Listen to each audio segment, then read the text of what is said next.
கந்தா கடம்பா திருமுருகையா சிவகார்த்திகேயா மால்மருகா செந்தமிழில் திருப்புகழ் பாடி நின்றால் மனம் மிஞ்சிடும் இன்பம் விளையுதையா. சிரகிரி வேலவனை காண்கையிலே விழிவோரம் கண்ணீர் பெருகிடுமே. கந்த சஷ்டி கவச்சம் போதுவோர்க்கு கந்தன் கருணை என்றும் துணை வருமே.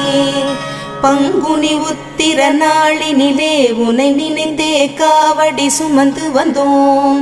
புன்னகை புரியும் ஷண்முகனே உன் சன்னதி தேடி ஓடி வந்தோம். உன் பதம் பணிவது என் தவமே, என் மனதில் நிறைந்திடும் உன் முகமே. ஷண்முக பிரிய குஹ குரு சரவணனே வந்தே இன்னருளை தர வேண்டும். தென்பழனி மலையில் ஆண்டி முகம் சென்னிமலை